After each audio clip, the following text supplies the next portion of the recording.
श्री शिवाय नमस्तुभ्यम दर्शकों, जय महाकाल। देखिए, जैसा कि आप सभी को पता है 8 मार्च 2024 में शुक्रवार के दिन महाशिवरात्रि पड़ रही है। देखिए, इस दिन जो तिथि पड़ रही है, इस दिन त्रयोदशी तिथि पड़ रही है। बहुत ही अच्छा संयोग है। पूज्य गुरुदेव ने महाशिवरात्रि वाले दिन के लिए बहुत ही सुंदर उपाय बताए हैं, जिनमें से 3 उपाय मैं आप लोगों को बताने वाला हूं और ये तीनों ही उपाय बहुत कारगर हैं। देखिए, महाशिवरात्रि का जो दिन होता है, ये दिन हमारे भोले अधिदेव महादेव को समर्पित होता है और इस तिथि को आने के लिए पूरे 1 वर्ष का समय लगता है। देखिए, आज के इस तिथि पर बहुत अच्छा संयोग बन रहा है, बहुत अच्छा दिन है और पूज्य पंडित प्रदीप जी मिश्रा जी ने भी अपनी शिव महापुराण कथा में इस तिथि के लिए बहुत सुंदर सुंदर उपाय बताए हैं। देखिए, आज मैं आपको जो 3 उपाय बताने वाला हूं, ये तीनों ही उपाय पूज्य गुरुदेव के द्वारा बताए गए हैं और ये तीनों ही उपाय आपके लिए कारगर हैं। तीनों ही उपायों से आपको फायदा मिलेगा।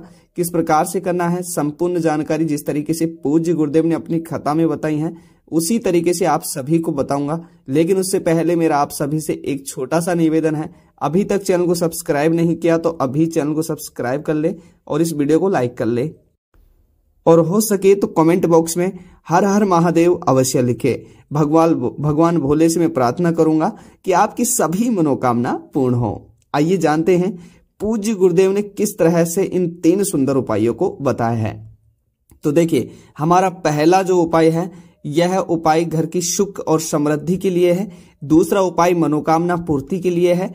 तीसरा जो उपाय है, यह उपाय रोग मुक्ति के लिए है। देखिए, तीनों ही उपाय बहुत सुंदर है और तीनों ही उपाय आप लोगों के काम आने वाले हैं। तो देखिए, इनमें से हम पहला उपाय जो जानेंगे, पहला उपाय महाशिवरात्रि के दिन जो करना है वह है घर की सुख समृद्धि के लिए। देखिए, इस उपाय को करने के लिए आपको ज्यादा कुछ नहीं करना है।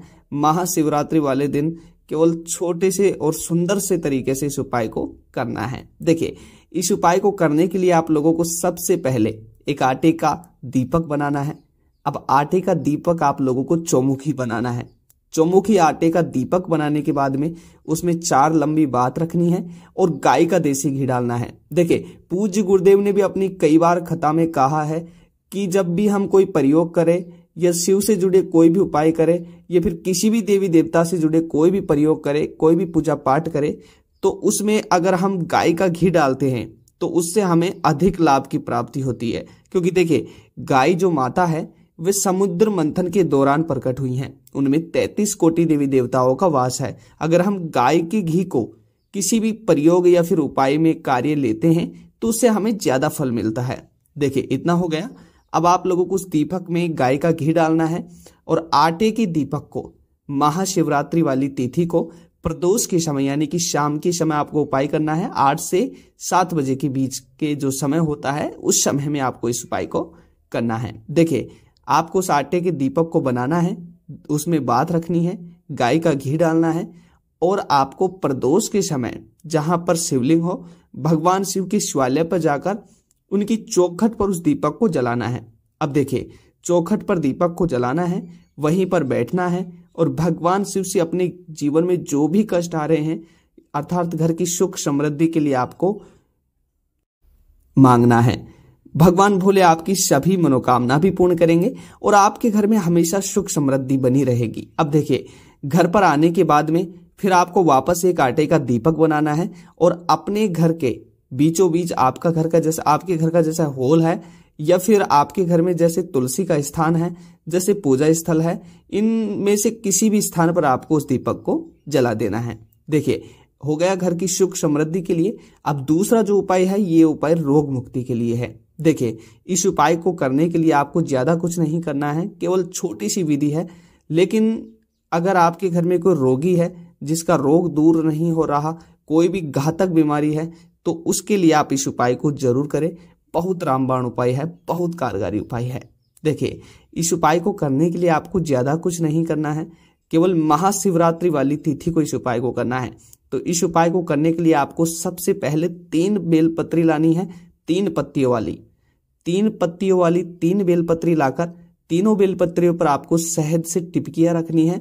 शहद से टिपकियां रखने के बाद में आपको एक लोटे में, एक कलश में जल भर लेना है और ध्यान दीजिएगा उस कलश में ऊपर से आपको 2 चम्मच दूध डाल लेना है, कच्चा वाला दूध डालना है, क्योंकि महाशिवरात्रि तिथि है, महासंयोग बन रहा है, दुर्लभ संयोग बन रहा है, ऐसा मौका बार बार नहीं आता है।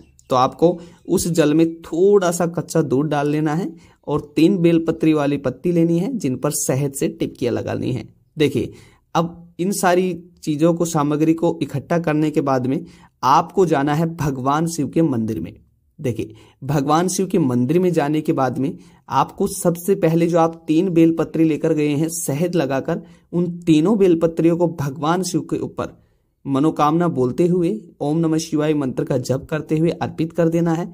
उसके बाद जो कच्चे दूध वाला आप कलश लेकर गए हैं उसी भगवान शिव की शिवलिंग पर श्री शिवाय नमस्तुभ्यम और कुंभेश्वर महादेव का स्मरण करते हुए अर्पित कर देना है। और फिर जो बहता हुआ जल होगा, यानी कि जो जलाधारी से वह जल बह रहा है, उस जल को आपको वापस भर लेना है और भगवान शिव को प्रणाम कर कर अपने घर आ जाना है। देखिए घर आने के बाद में आपके घर में जो रोगी है उस रोगी को उस लोटे में से 2 या 4 बूंद पानी पिला देना है।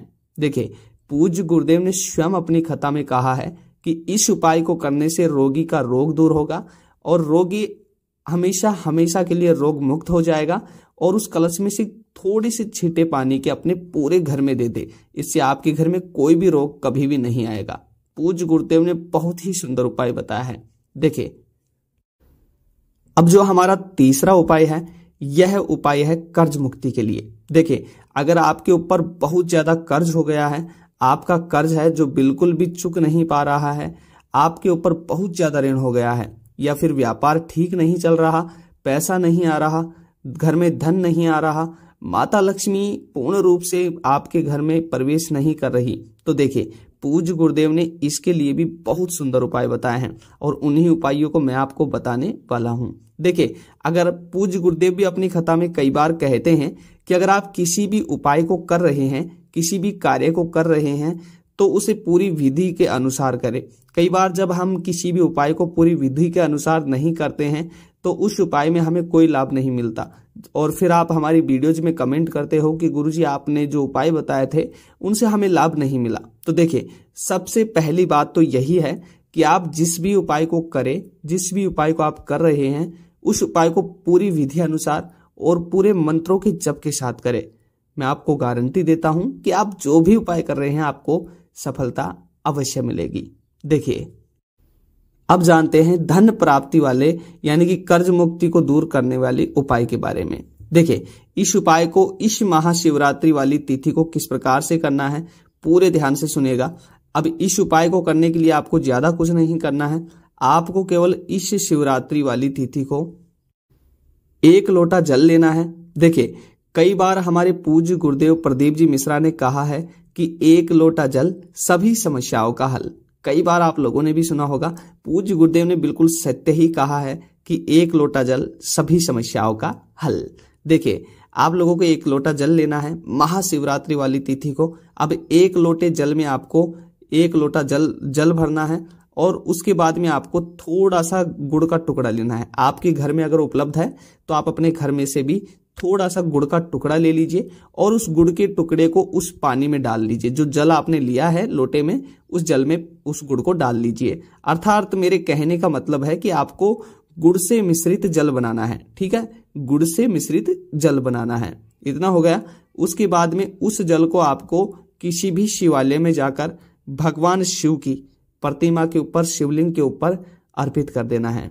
देखिए अर्पित करते समय आपके जीवन में धन को लेकर जो भी समस्याएं आ रही हैं उसे पूर्ण रूप से बोल देना है। आपके जीवन में जो भी कष्ट आ रहे हैं उसे पूर्ण रूप से बोल देना है। अगर आपका व्यापार ठीक से नहीं चल रहा है तो उसके बारे में भी आपको बोल देना है। अगर आपके ऊपर बहुत कर्ज हो गया है तो उसके बारे में भी आपको बोल देना है। पूज्य गुरुदेव ने कहा है कि इस उपाय को महाशिवरात्रि वाली तिथि को अगर पूर्ण रूप से किया जाए तो सफलता अवश्य मिलती है। देखिए तीनों ही उपाय बहुत सरल हैं और बहुत कारगर हैं। अवश्य कीजिएगा, आप लोगों को अवश्य लाभ मिलेगा। और कमेंट बॉक्स में हर हर महादेव अवश्य लिखिएगा। भगवान भोले आपकी सभी मनोकामना पूर्ण करेंगे। देखिए मैं आशा करता हूं कि आपका हर दिन शुभ और मंगल हो। पुनः मिलते हैं नई वीडियो, नई जानकारी के साथ। तब तक आप सभी लोगों का बहुत बहुत धन्यवाद।